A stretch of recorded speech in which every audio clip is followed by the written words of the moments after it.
resources.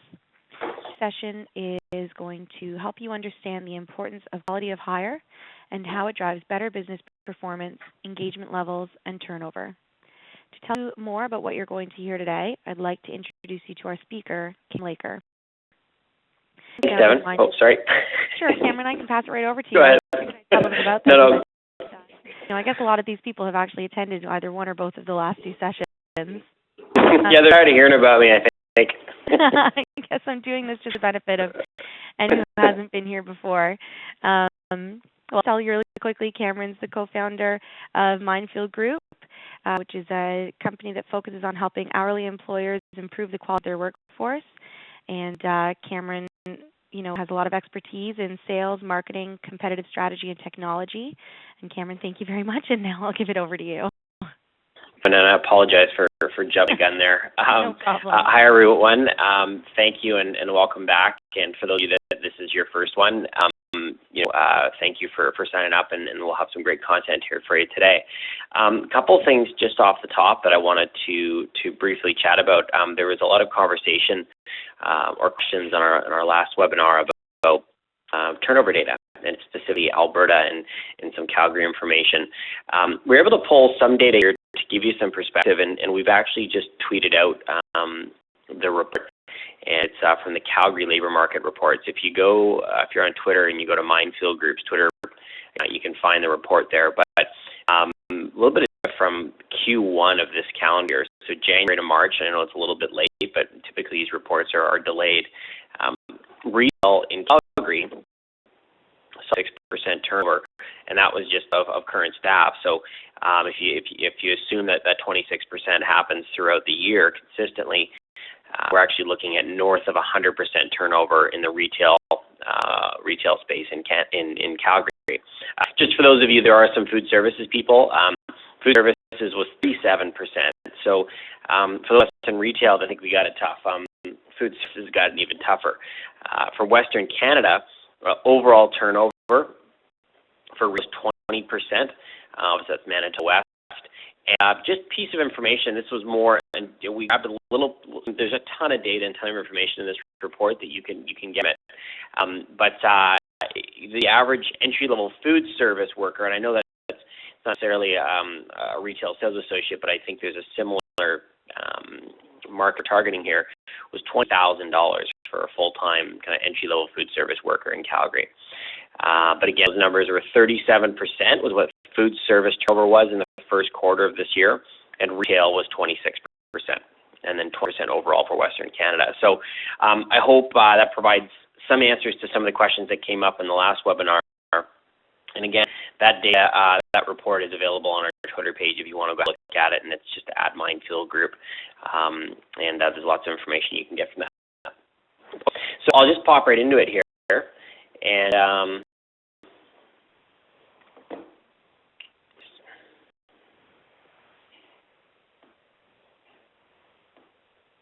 wait my clicker to work.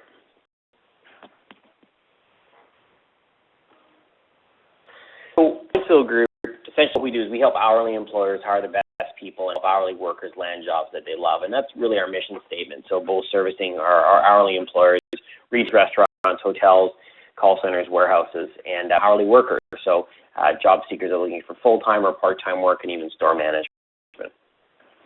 We provide our talent acquisition solutions to these hourly employers, and we provide both an end-to-end outsourced recruitment solution along with a front-end candidate sourcing solution.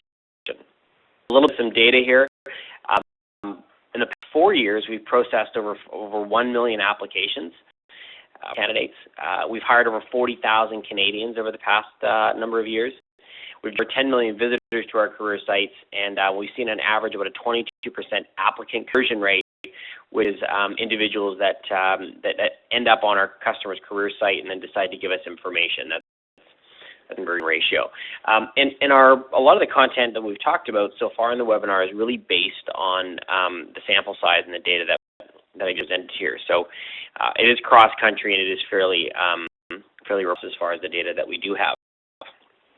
So today is really all about quality, and it's understanding your workforce, and I'm going to present some ideas and some concepts and strategies around how do you go about building a better workforce? And there's a couple different components to it, and there's different options on how you go about it. But to give you some perspective, dig into here is really some best practices around how to best attract people, how to best screen them, and the systems and then the process you can put in place to actually go quantifiably measure the improvement in your workforce. So it starts off, number one, with attracting the right talent. And the reason why we always focus in on the attract piece first is, although it's not screening for quality, is if you don't have a really great story, you're going to go with getting the people into the pipeline. I see many companies invest into assessment tool. If you have the right people applying, that assessment tool isn't going to give you a lot of value because you're assessing maybe the wrong candidates. So when we look at the acting piece, and we've talked about the tax quite a bit in the first two webinars. We talked a lot about localizing a sourcing strategy, and I want to touch back on some of these points because I think they're critical to the success of this type of program. So look at a localized sourcing strategy. What we mean by this is not necessarily looking at one or two major national job boards.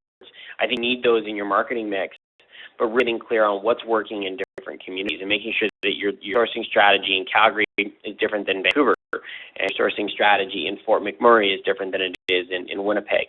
So it's really important to look at how you go and attract talent and making sure that it is a local sourcing strategy.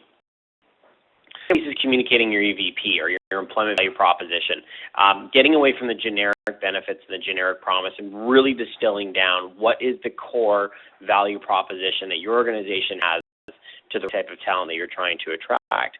And if you do this effectively, it really, really helps communicate to the right types of people on why they should come work for you. And branding.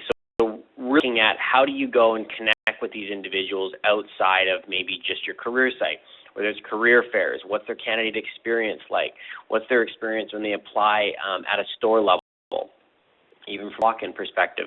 So really getting clear on, now that you've got your EVP, and communicating your EVP, is how do you brand yourself and where do you brand yourself and what's that experience that you want to go provide.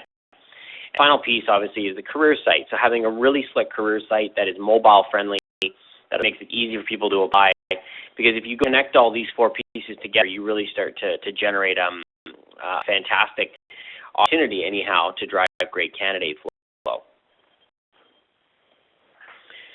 The converting piece, and let's operate under the assumption here that we've got a localized sourcing strategy, some key job board partnerships. You maybe got some resume databases that you're using for campaigns. Maybe some of your store managers have a great brand in the local community. So now, once you get these people coming to your organization, how do you convert them? And more importantly, how do you convert the right talent? And here is the focus on the candidate experience. And this is very on topic right now when we talk about the candidate experience. We did on this concept that candidates really are customers or even potential customers, and the importance to give them a superior experience than they would from a retailer down the street is very, very critical here in this overall traction piece. So it's with making it really easy for someone to apply. What's really easy to apply at the store, online with their phone, referral programs and so forth. So really making it easy for these people to apply. And the simplest way to look at this is if you post a job or you go distribute your jobs on the web, and these individuals in a very, very, very simplistic get their resume to you and get their information to you. Supply options. So we're seeing this as really become the standard on how people log into new systems.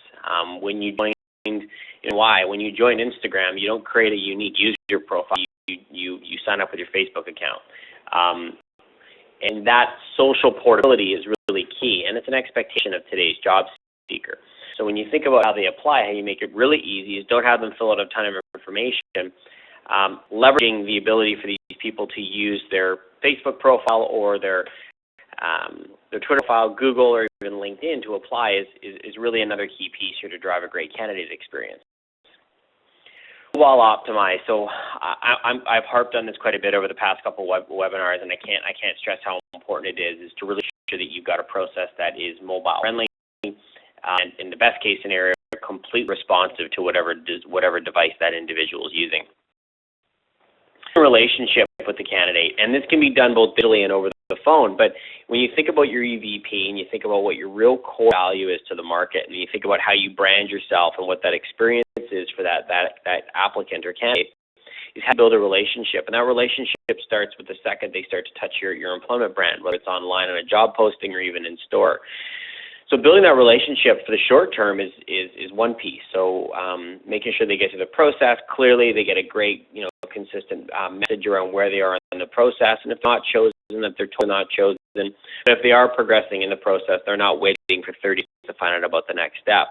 The longer term piece around the relationship is with individuals that may be a great fit for your organization, but just the right job opportunity isn't available currently, or they're interested in joining your company, but maybe they aren't interested in leaving tomorrow, for example.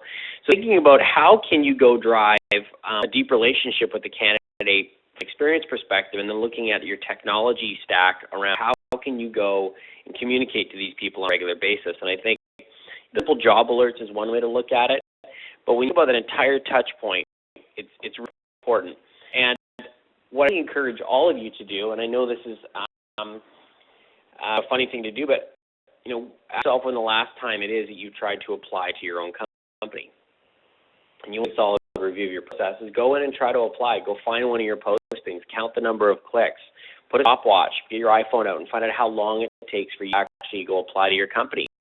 Is it the type of experience that really is connected, and is it aligned with your overall customer experience and your customer brand? And I guarantee you're going to find great efficiencies right away. But I know it's kind of it's a stark shot of reality when you actually go to try to apply to your own company and kind of say, wait a second here, this is a really simplest way for us to be doing this. And I think that first step for everyone on the call can really help clarify what the right process can be, and that you're going to find some low-hanging fruit.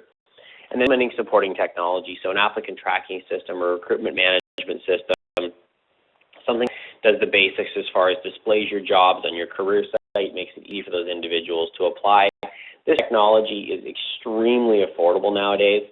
If you're looking for a standalone recruiting tool, you can be getting a system for anywhere between $1,000 to $10,000 per year that manages all your recruitment pieces. It may not distribute all your jobs, but it certainly provides the base foundation to make sure that your candidates get a great experience. So, with being in place, this is why it's key, is that without a really good sourcing and attract strategy, you're going to struggle to really go improve your workforce. And you're going to attract a lot of the wrong people, but if you've got those pieces in place, you'll hopefully attract more of the right people. And by the way, you'll still attract the wrong people. But the key now is how do you eliminate bad hires? So got a higher quantity of applicants coming in. What are the tools to really distill that quantity down to who is quality, but more importantly, individuals that should absolutely not get through the hiring process? Who are those individuals that your hiring manager may be getting access to that are hiring off the street because it's easy? And we want to focus the remainder of the webinar is how do you eliminate these bad hires? So the first piece, when we look at delivering higher quality hires, there's a few areas. One being a pre-screening tool. I talked just a second ago of applicant tracking systems and recruitment management systems in the market. 98% of these systems have some kind of an ability to ask some basic questions upon the application to determine if they're a red flag or a green flag. Can you work in Canada? Do you have a valid social insurance number? Basic requirements like if your job requires a driver's license. And I know that'll be a great example, but some of you may have that scenario. So putting in some really basic screening tools right off the hop so your time can be spent on who are more likely to be a fit for your business versus looking at people that are flat out unqualified from the start. And then implementing assessments. When we look across the spectrum of retailers and companies that are doing a really great job of recruitment, assessments are implemented on all these companies. And where is screening not only for some behaviors and competencies, but also there's opportunities to screen for things like engagement. We'll be able to predict things such as not necessarily are they a team player, but is the assessment tool that you've got in place, is it predicting the likelihood of engagement? Is it predicting the likelihood of turnover? And is it predicting the likelihood of culture fit? And, when we think about culture fit, it's really about it's just the sum of the behaviors of your organization. So a great culture fit in your organization will be a match from a behavior perspective with current people that are there. People winners want to work with winners. People that are predisposed to a certain type of lifestyle want to work with other people that are predisposed to love that lifestyle. So what's important here is when you think about these assessments, it's not just about can this person sell, is will they, and are able to. And on top of this is, are they going to be engaged, and are they going to be a great fit for our culture? Just as they can sell at one retailer doesn't mean they're going to sell and be a great culture fit at another retailer. And I think that's very, very important, especially when you think about many of you on the call who are larger retailers. You've got systems in place to train. You've got learning and development programs. So you're really looking for a set of behaviors and the likelihood of success of these individuals, culture fit, and predicting engagement, and people are likely to stick around, to me, is the absolute key to an assessment value, an assessment tool. So when you think about this, when you look at the program, and this is all getting back to how do you go improve the quality of your workforce. So just take a step back. So we're obviously attracting the right people with some key strategies, putting in some basic tools to say, do you meet the minimum requirements? And now there's obviously a tool that can help predict the likelihood of success and likelihood of turnover. So how do you measure if this is working? So there are a variety of different ways that companies go about this, and I'll just kind of use our example. What we do is we put 60 to 90 day post-hire quality check is absolutely critical. And for any of you that have done any kind of analysis on your turnover levels, you will find, and what you've probably found already, is that if someone sticks around, there's a magic number there in between 60 and 90 days. Magic number is once, what we've found, the tipping point is once has been employed past that mark, they're likely to stick around for quite a while. So many organizations have a real issue with 90-day turnover. People can, you train, you invest, and then they leave in 90 days.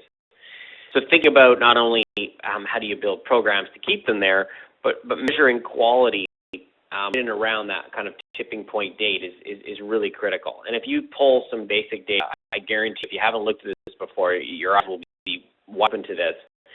There is a number in that 60-day range that if people stick around post that, they stick around for the long term. And is their performance really matching up to their assessment rating? So one of the things that's important, if you're going to go invest in an assessment tool and proof of success, is it's not just to set it and forget it. Many companies go about, and I mentioned this last webinar, you go and hire the greens. So you put that assessment tool in play, you hire nothing but greens. The problem with strategy is you don't actually know if the greens are the right ones, and are they actually performing. And the only way to do this is if you really go back after they've been hired and tie their performance ratings and performance data back to their assessment rating. And vendors should really be able to work with you to refine that tool to predict and better validate how well that tool is working for you. So if their performance high quality check, so to speak, at 60, 90 days, and again, this isn't done the candidate or the hire, this is done with their manager. So sending out a quick little survey on how's this person performing. And then, again, matching this up with the assessment rating. Even surveys.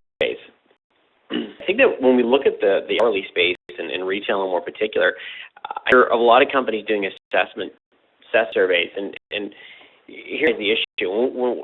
The data at the top of the hour here was about 100% turnover in retail in Calgary, and many on the call very experienced somewhere between a 60 and 90% turnover rate. Maybe lower, and some of you may be higher, but for the most part, my guess is you fit within that range. Engagement surveys traditionally are done once a year, and typically by an outside firm. And what happens is you run this engagement survey, you take 3 months to collect it, you then analyze it, and then you're able to sit down 6 months later from the day you started it to really understand how well engaged your workforce is. The problem with this is if you're running a 90% turnover, you've just turned over 50% of your staff. So that engagement survey becomes terribly irrelevant to the actual what your workforce is currently looking like. So when you think about engagement surveys, what we really believe is it's more about a pulse survey. It's those 5 to 15 questions done on a more ongoing basis, a portion of your workforce that you can start to get insights on just how engaged are they. beyond those activities, tie this to that 60-90-day post-hire quality check. So you do a post-hire quality check, and then you do a pulse survey on that new hire that you made. And predictive abilities, pre-hire and comparing scores. So really understanding, okay, predict this individual to be a culture fit and the likelihood of them being engaged, and then comparing that score ultimately to were they engaged, and then allowing that to then go drive some of your scoring keys. And then this is something that a good solid assessment vendor or consulting firm can help you understand. And then key performance indicators, so applicant reporting, visit conversion, sources of traffic. Where are your people coming from? Which job boards are driving traffic? How are people finding your career site? And then process reporting. So some simple things like interview to hire and time to hire. If your managers have a really high interview to hire ratio, then the likelihood of that assessment tool being a great predictor is fairly low. Along with this is, I didn't mention this, but some of the content is having a great interview guide for your managers that is to the type of questions that will help predict culture fit and experience and behaviors is key. Time to hire is another key metric that many of you likely already measure. Predicting performance before making a hire.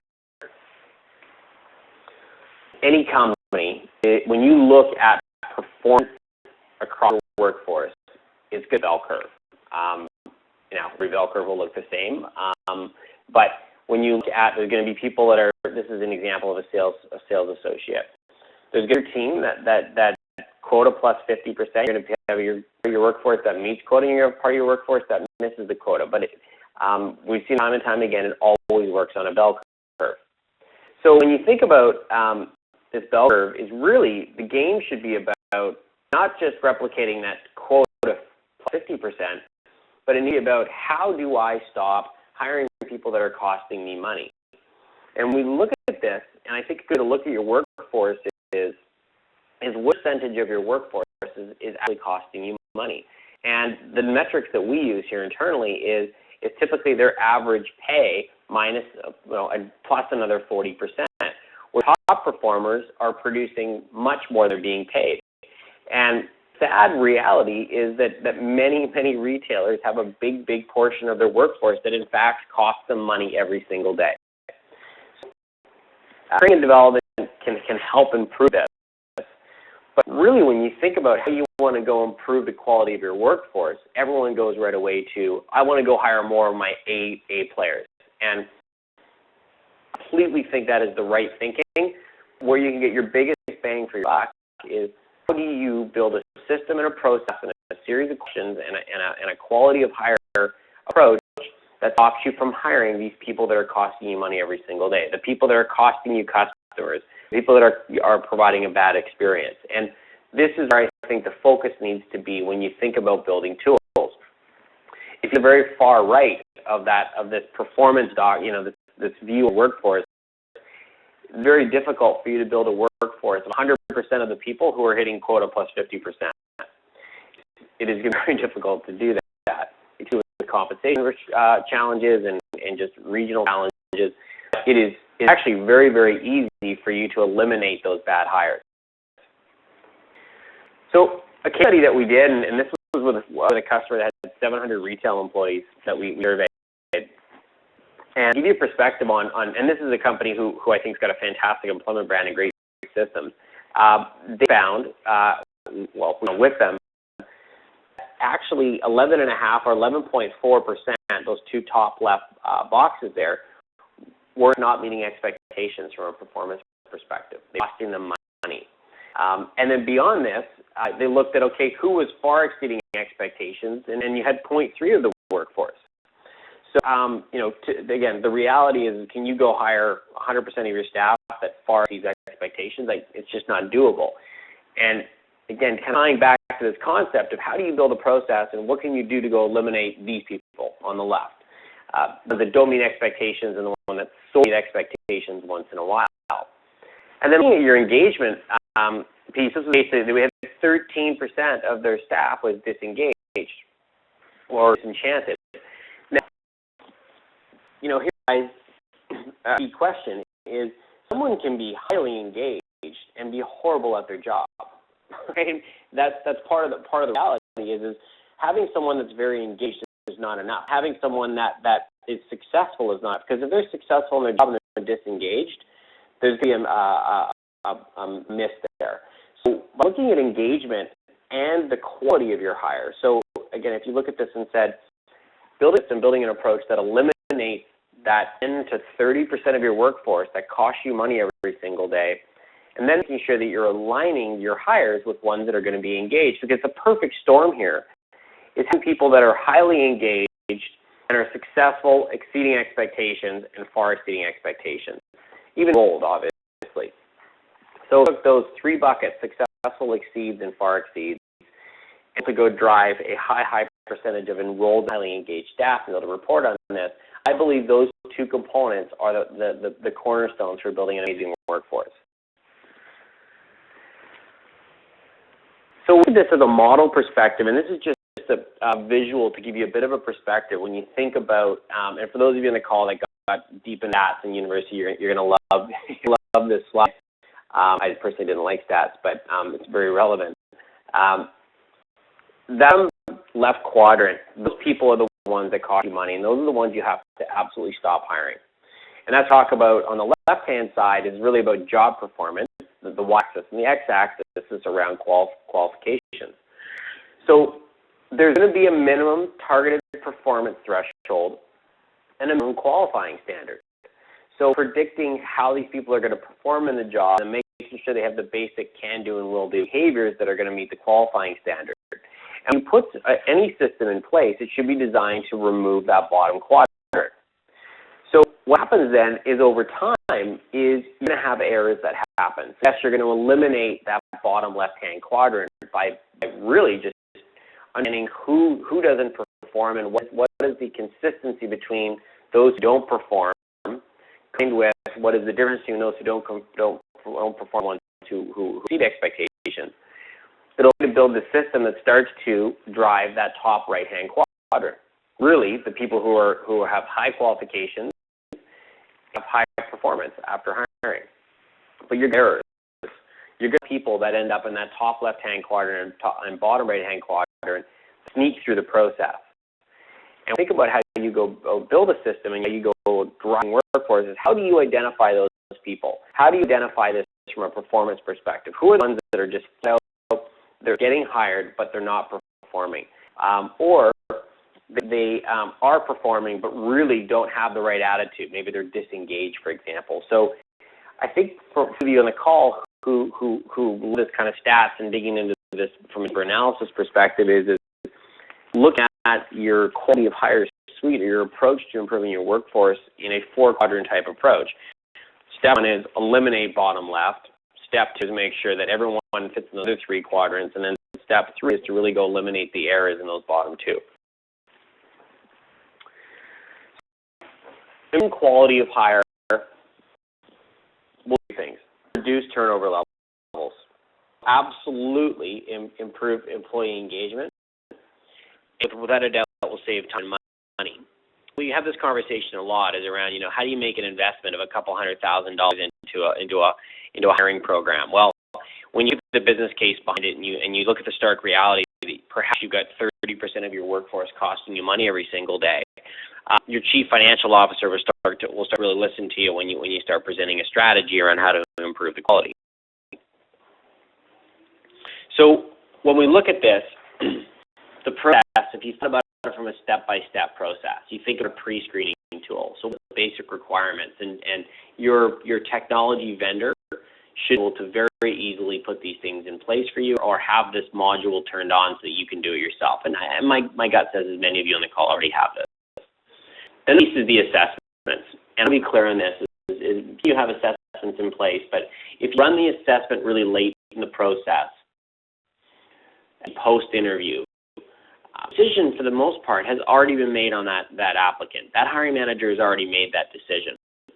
And what important is you need to put an assessment in place that stops those people who aren't going to be a great hire get through any further than that process.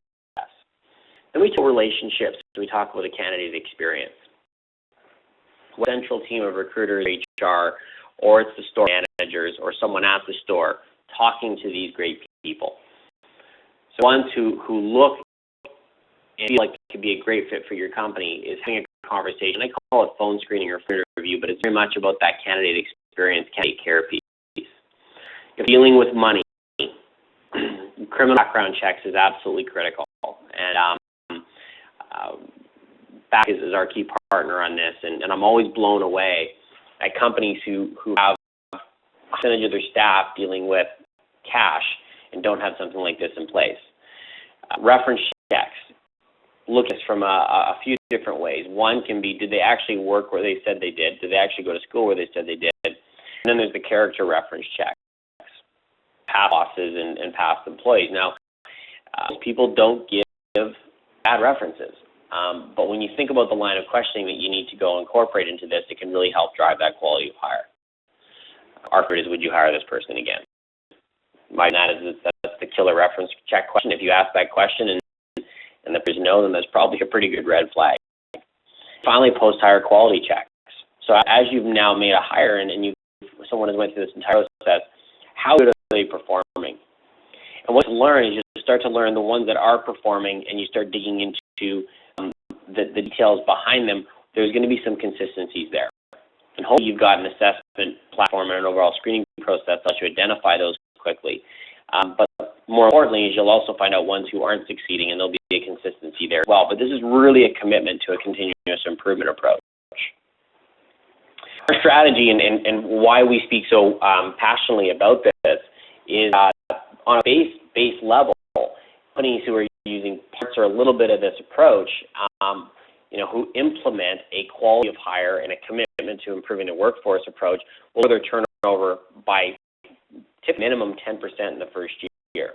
The other piece to this is you save your managers approximately 2.5 hours per job by putting in a central system and eliminating the need for them to review qualified candidates.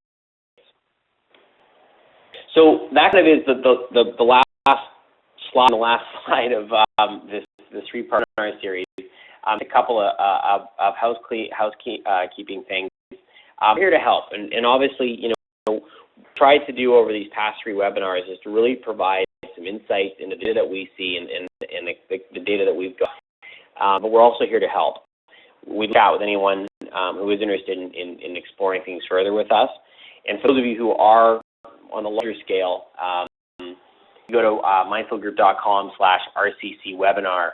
We're happy to dig in and do a diagnostic and do a review with you and help you understand your costs and recommend some best practices. And there's no cost to that, obviously, and we know that drives a lot of value.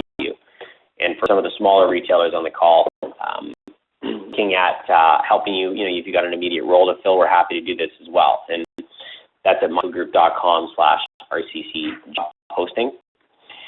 And includes the webinar. Thank you very much for everyone that took part, and maybe I'll pass it back to Devin here to see if there's any questions that have come up. Great, thank you, Cameron. So yeah, I have seen a couple of questions come in. Questions I see here is what types of questions could you ask to screen for culture fit? Yeah, great question. So I can tell you a little bit about the approach that we take. And culture fit is really kind of a black magic, right, where you're kind of trying to figure out how they're fit. So culture fit to me is if you had a look at who your top performers are. So there's a series of behaviors that your top performers and the right type of people have. So by identifying and starting with kind of a maybe 8 to 12 behavioral factors, things like working well in teams, leadership, their lifestyle, what do they do for fun? That's a component of it as well. So the questions are really related to, you probably want 10 to 15 questions directly tied to behaviors that you want to measure them on.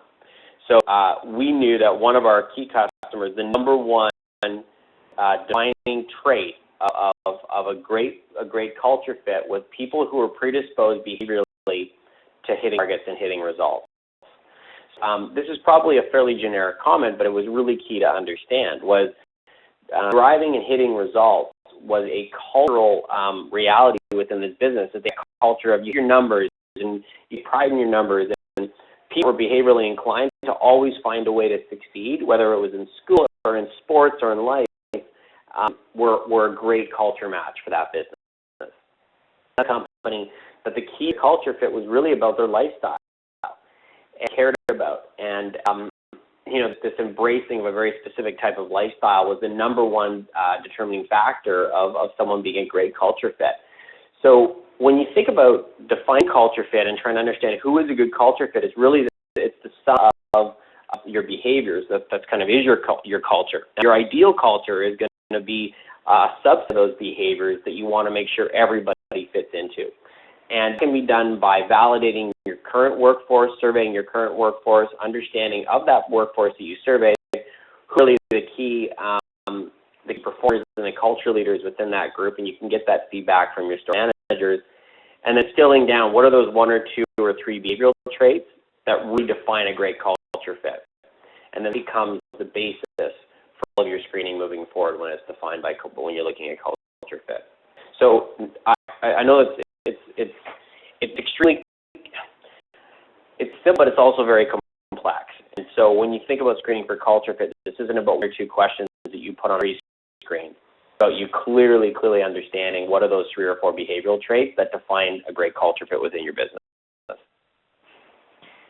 great. Another question here. Would you have the 60 to 90-day quality checks done by the HR team or at the store level? And then the follow-up question is, what quality measures would you look for?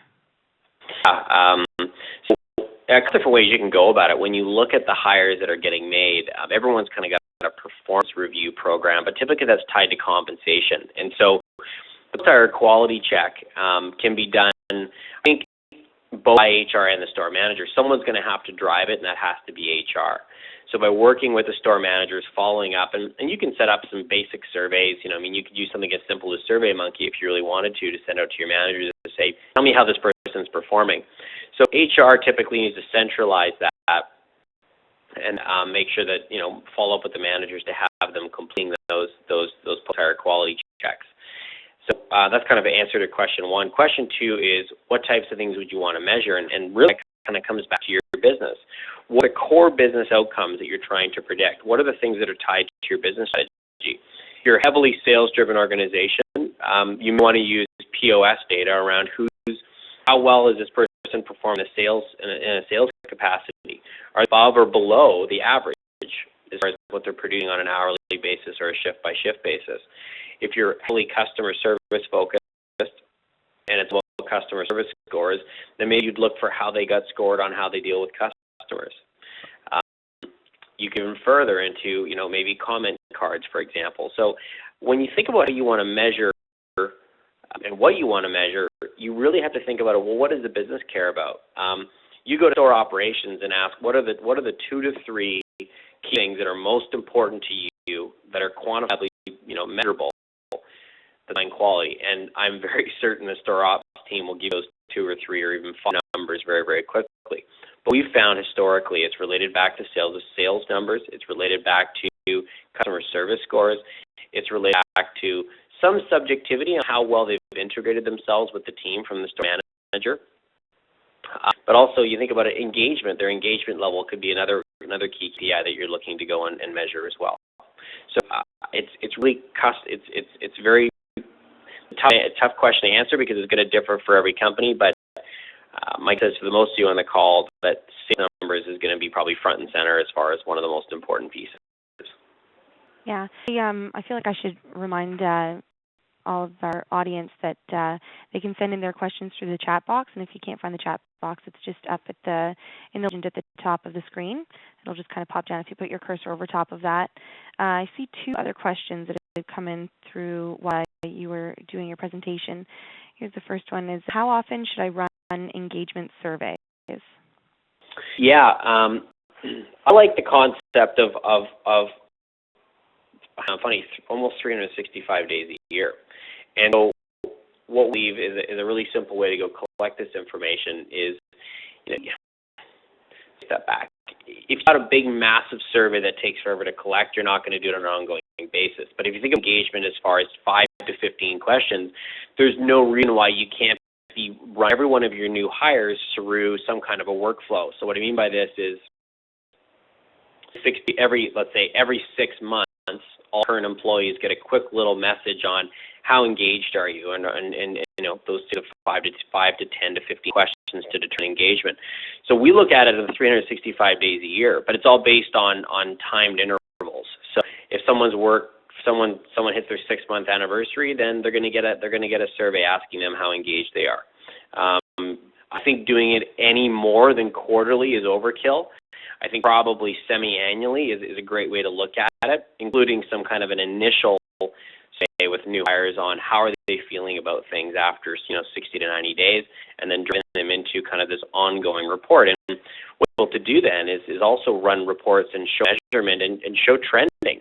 How engaged is my workforce based on this pulse survey? So I think no more than every quarter, semi-annually, I think makes a lot of sense, and some kind of an initial one to find out how engaged are they right off the hop. I see a follow-up question to the culture, the last culture question.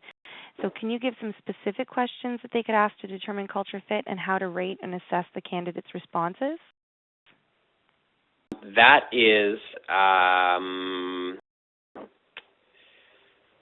it's tough, Devin. I'm actually going to say no, I can't on that. And the reason being is it's that's a lot of the time the magic behind assessments and tools and so forth. So the scoring key about how you do that is typically proprietary. I don't think anyone. This is typically the type of thing you'd want to do here is to work with a consultant to kind of build these things out based on your business versus sitting around and kind of thinking whether the 10 questions is going to help me determine, are disposed to hitting targets. So I think when you look at these types of things, it's a series of questions based on, it's a consultant type activity. Look at the questions that we use. I mean, we've got our assessments online with our customers, but the scoring key behind that is really the magic that these and smart people know how to do. Yeah. Well, and I imagine too, it probably takes a really intimate knowledge of what the culture is at that specific store. I mean, we've heard a lot of retailers speak at some of our conferences, and it's definitely an industry where I think very important, and having a passion for the products that they're selling is really important as well. And I think it would be really different depending on what kind of products each does. Absolutely. And beyond this is when you think about designing things like this, it's not necessarily about what is my culture today, but does my culture, does the work capability, and does my current culture need to shift in a certain direction to meet the overall goals of the business? Right? Yeah. And I think as HR professionals, sometimes we work in a little bit of isolation on, hey, we want to do all these things, but defining what culture looks like and the types of people you want to hire moving forward may be the types of people that you have in your business today. Right. I think tying this type of activity to where is the business going and making sure that it's predicting the right things that are tied to where the business is going from a strategy perspective. Many companies out there right now are shifting from, hey, we had sales associates, now we really want to turn to, we really want to be educators, people that are product experts, because live and breathe these types of activities. We see this in electronics, we see this in sports. Go to an Apple store and tell me those people are sales reps. They are absolutely educators, and they love what they do. So now it's tough to use Apple as an example because of just how successful they are.